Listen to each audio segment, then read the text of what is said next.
ಜಮ್ಮು ಕಾಶ್ಮೀರದಲ್ಲಿ ಹಿಂದೂಗಳ ಮೇಲಿನ ಉಗ್ರರ ದಾಳಿ ವಿಚಾರಕ್ಕೆ ಸಂಬಂಧಿಸಿದಂತೆ ಮೈಸೂರಿನಲ್ಲಿ ಶಾಸಕ ಜಿಟಿ ದೇವೇಗೌಡ ಪ್ರತಿಕ್ರಿಯೆ ಕೊಟ್ಟಿದ್ದಾರೆ.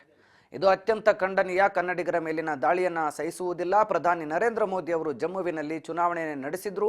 ಪ್ರವಾಸೋದ್ಯಮ ಗರಿಗೆದರುವ ಸಮಯದಲ್ಲಿ ಈ ರೀತಿ ಗುಂಡಿನ ದಾಳಿಗಳು ಕೇವಲ ದೇಶವಲ್ಲ ಇಡೀ ಪ್ರಪಂಚವನ್ನೇ ಖಂಡಿಸುತ್ತೆ.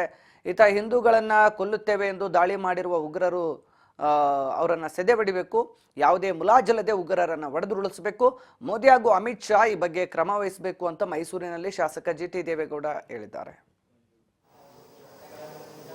ಈಗೇನು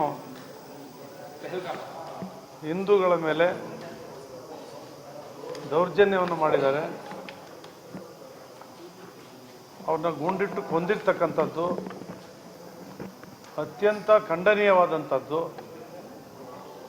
ಅದರಲ್ಲೂ ನಮ್ಮ ಕನ್ನಡಿಗರು ಕೂಡ ಏನು ನರೇಂದ್ರ ಮೋದಿಯವರು ಜಮ್ಮು ಕಾಶ್ಮೀರದಲ್ಲಿ ಚುನಾವಣೆ ನಡೆಸಿ ಒಮರ್ ಅಬ್ದುಲ್ಲಾ ಅವರು ಅಲ್ಲಿನ ಮುಖ್ಯಮಂತ್ರಿಗಳಾಗಿ ಆಡಳಿತ ನಡೆಸ್ತಾ ಇರ್ತಕ್ಕಂಥ ಈ ಸಂದರ್ಭದಲ್ಲಿ ಲಕ್ಷಾಂತರ ಜನರು ಪ್ರತಿನಿತ್ಯ ಪ್ರವಾಸೋದ್ಯಮಕ್ಕೆ ಆ ಸ್ಥಳಕ್ಕೆ ಹೋಗಿ ಬರ್ತಾ ಇರ್ತಕ್ಕಂಥದ್ದು ಸಂದರ್ಭದಲ್ಲಿ ಅವರ ಎದುರಿನಲ್ಲೇ ಗುಂಡಿಕ್ಕಿ ಕೊಂದಿರ್ತಕ್ಕಂಥದ್ದು.